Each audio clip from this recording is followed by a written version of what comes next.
नमस्कार दोस्तों। आज की तारीख है 11 मई और आज का करंट अफेयर हम डिस्कस करने जा रहे हैं 5 मिनट करंट अफेयर के अंतर्गत। इंपॉर्टेंट प्रश्नों की ये श्रृंखला होती है और इन प्रश्नों को आप अगर तैयार करते हैं तो कोई भी एग्जाम जो आप देने जा रहे हैं उसमें ये प्रश्न आपको मिलेंगे। डेली का डेली आपका तैयार होता चलता है।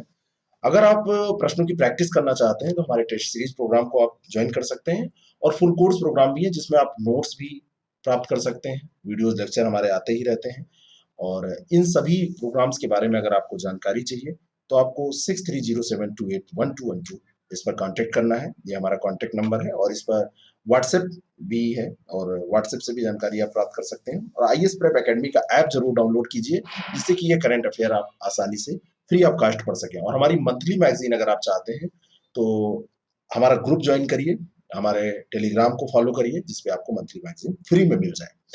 पहला प्रश्न है, पुलियार समुदाय के लोग भारत में कहाँ पाए जाते हैं? पुलियार समुदाय या पुलाया समुदाय या होलिया या चेरामार, किसी भी नाम से अगर आपसे ये प्रश्न पूछा जाए तो ये केरल, कर्नाटक और तमिलनाडु में पाया जाने वाला एक सामूहिक मतलब एक समूह है और जो सामाजिक समूह है, सोशल ग्रुप है।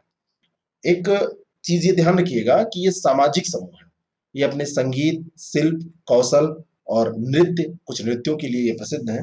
कोलम थुल्लाल एक मुखौटा नृत्य है जो उनके झाड़ फूक अनुष्ठानों का हिस्सा होता है। आपने देखा है ना, कभी कभी जब सांप काट लेता है या किसी को नजर लग जाती है या कुछ तबीयत खराब होती है तो झाड़ फूक होता है। ओझा लोग होते हैं, बहुत सारे अलग अलग समाजों में अलग अलग नाम से ये लोग जाने जाते हैं।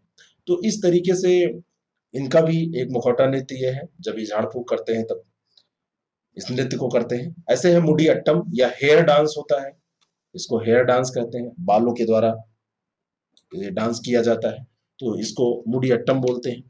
इस तरीके से इनका ये पूरा एक सामाजिक समूह है। और महात्मा अयंकाली को पुलया राजा कहा जाता है। तमिलनाडु में अन्नामलाई टाइगर रिजर्व की सीमा के भीतर पुलयार समुदाय की दो जनजातियां जो निवास करती हैं, दो बस्तियां हैं, एक है कट्टपट्टी और एक है कुजीपट्टी। तो यहाँ पर वीर पत्तन वार्षिक उत्सव भी मनाया जाता है। ई संजीवनी ओपीडी का विकास किसके द्वारा किया गया है? तो सबसे पहले ये जान लीजिए कि ई संजीवनी है क्या। ई संजीवनी ओपीडी ये भारत सरकार का एक टेली मेडिसिन प्लेटफॉर्म है। Centre for development of advance computer CDAC Mohali centre ने इसको डेवलप किया है और ये भारतीय नागरिकों को मुफ्त परामर्श प्रदान करता है। पैसा नहीं देना पड़ेगा, निःशुल्क है ना। आज कोरोना काल में आपको समस्या होती है किसी डॉक्टर के पास जाने में या डॉक्टर मिलते ही नहीं है तो इस पर आप निःशुल्क परामर्श ले सकते हैं। 2 D oxy D glucose, 2 DG इसको कहते हैं, ये ड्रग है एक। इस ड्रग को किस भारतीय संस्थान ने विकसित किया है? इसको याद रखिए कि ये ड्रग है, ऐसे भी पूछा जा सकता है। तो किस भारतीय संस्थान ने इसको विकसित किया है? तो इसका विकास किया है डीआरडीओ ने। Drug controller general of India DGCI ने अभी क्या किया है, इसको मंजूरी प्रदान की है और ये डेवलप किया गया है 2 डीजी किसके द्वारा? डीआरडीओ के द्वारा। कोरोना वायरस से संक्रमित गंभीर रोगियों के लिए एक आपातकालीन समय में सहायक चिकित्सा थेरेपी के रूप में इसका प्रयोग किया जा सकता है। और ये दवा अस्पताल में भर्ती रोगियों की तीव्र रिकवरी में मदद करती है। जैसे रिकवरी जल्दी हो जाए, जल्दी लोग सही हो जाए तो उसमें ये मदद करती है। और ये एंटी कोविड ड्रग है, नाभिकीय औषधि एवं संबंध विज्ञान संस्थान द्वारा विकसित किया गया है और ये जो है ये डीआरडीओ की एक प्रमुख प्रयोगशाला है। तो हो सकता है आपसे नाभिकीय औषधि और संबद्ध विज्ञान संस्थान करके भी ये प्रश्न पूछ लिया जाए। कोविड 19 से संक्रमित कई रोगियों में म्यूकर माइकोसिस नामक कवक का संक्रमण देखा जा रहा है जिसे अन्य किसी नाम से जाना जाता है। तो वो किस नाम से जाना जाता है? उसको कहते हैं ब्लैक फंगस, म्यूकर मायोकोसिस। ये ध्यान रखिएगा, बहुत सरल प्रश्न कोविड पे नहीं बनेगा, बनेगा तो थोड़ा सा कठिन प्रश्न बनेगा। और ये ब्लैक फंगस के नाम से भी इसको जाना जाता है। ये कवक संक्रमण होता है ना, फफूंद होता है, उसके कारण से ये होता है। म्यूकर माइसिटिस फफूंद का नाम है जिसके कारण से ये होता है। और ये एनवायरनमेंट में बहुत प्रचुर मात्रा में उपलब्ध रहता है और ये उन लोगों को मुख्य रूप से प्रभावित कर रहा है जिन्हें स्वास्थ्य संबंधी समस्याएं होती हैं या वो ऐसी दवाओं का सेवन करते हैं जो कीटाणुओं और बीमारी से लड़ने की शरीर की क्षमता को कम करती हैं। तो कोरोना में क्योंकि यही हो रहा है तो इस कारण से ये कोरोना के पेशेंट को प्रभावित कर रहा है। राष्ट्रीय प्रौद्योगिकी दिवस मनाया जाता है किस तिथि को? राष्ट्रीय प्रौद्योगिकी दिवस के बारे में सॉरी, एक्सट्रीमली सॉरी। राष्ट्रीय प्रौद्योगिकी दिवस के बारे में ये आपको ध्यान रखना है कि हमारा एक परीक्षण हुआ था भारत का, शक्ति फर्स्ट। शक्ति फर्स्ट जो परीक्षण हुआ था, ये परमाणु मिसाइल परीक्षण था जो कि किया गया था पोखरण टेस्ट रेंज में राजस्थान में। वो 11 मई को किया गया था। 11 मई का दिन इसीलिए चुना गया, और 11 मई को राष्ट्रीय प्रौद्योगिकी दिवस मनाया जाता है। किस सन में किया गया था, जरा कमेंट करके बता दीजिए आप लोग, किस सन में किया गया था। और 11 मई के दिन ही डीआरडीओ ने त्रिशूल मिसाइल का भी परीक्षण पूरा किया था, इस रूप में भी इसको जाना जाता है। और जो वो परीक्षण हुआ था उसको ऑपरेशन शक्ति के नाम से जाना जाता है, लाफिंग बुद्धा। ठीक है, याद आया आपको? तो ये सारी चीजें ध्यान रखिएगा।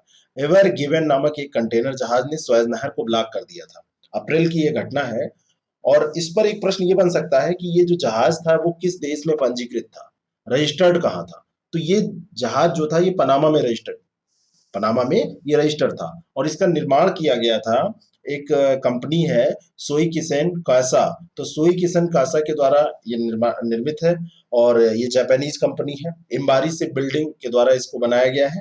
और इस कंपनी ने अवरोध, मतलब ये जो जहाज है इसने अवरोध उत्पन्न किया सुएज नहर में। और इससे ये भी पता चलता है कि सुएज नहर की क्या कमजोरियां हैं, क्या वीकनेस है, और इस बहुत सारा प्रभाव पड़ा। $9 बिलियन का नुकसान हो गया, व्यवसाय नहीं हो पाया। अब जापानीज सोच रहे हैं कि देखो ये असफल हो रहा है, तो कोई दूसरा रास्ता भी होना चाहिए जिससे कि अगर ऐसी स्थितियां आए तो उनसे निपटा जा सके। चीन में कामकाजी उम्र की आबादी 70.14% से घटकर कितने प्रतिशत हो गई है? कामकाजी उम्र की आबादी चीन में घट रही है, और भारत में कामकाजी उम्र की आबादी जो है वो बढ़ रही है। तो चीन में 70.14% थी, अब वहां पे बची है 63.35%, है ना। जनांकिकीय जो लाभांश है वो खतरे में जा रहा है चाइना का। और चीन में कामकाजी उम्र की आबादी 70.14% से घटकर 63.35% ही रह गई है। कार्यशील जनसंख्या के घटने पर कई विशेषज्ञों ने चिंता भी जाहिर की है। तो ये घट रही है, और भारत का जो है ये जनसांख्यिकीय लाभांश जो है, जनसांख्यिकीय लाभांश बढ़ रहा है, तो ये भारत के लिए पॉजिटिव संकेत है। किस देश ने भारतीय कोविड संस्करण को वेरिएंट ऑफ कंसर्न के रूप में वर्गीकृत किया है? वेरिएंट ऑफ कंसर्न, इंग्लैंड के स्वास्थ्य अधिकारियों ने जो भारत का ये इस समय लहर कोविड की भारत में चल रही है उसको वेरिएंट ऑफ कंसर्न के रूप में घोषित किया है। ब्रिटेन में मामलों की संख्या में वृद्धि और सामुदायिक प्रसार के बाद में ये कदम उठाया गया है, और मूल रूप से B.1.617 के रूप में जाना जाने वाला भारतीय वेरिएंट है, जो कि पहली बार अक्टूबर में पाया गया था। और B.1.617.2 संचरण क्षमता, जो मतलब दोबारा जो वेरिएंट आया 0.2 जो हो गया, इसकी संचरण क्षमता यानी कि ट्रांसमिशन कैपेसिटी काफी अधिक पाई गई है। तो भारतीय संस्करण ये मान रहे हैं, और इसको इन्होंने कहा वेरिएंट ऑफ कंसर्न है, यानी कि ये ज्यादा ध्यान देने योग्य है, ज्यादा खतरनाक है, इसमें जो ट्रांसमिशन कैपेसिटी है वो ज्यादा है।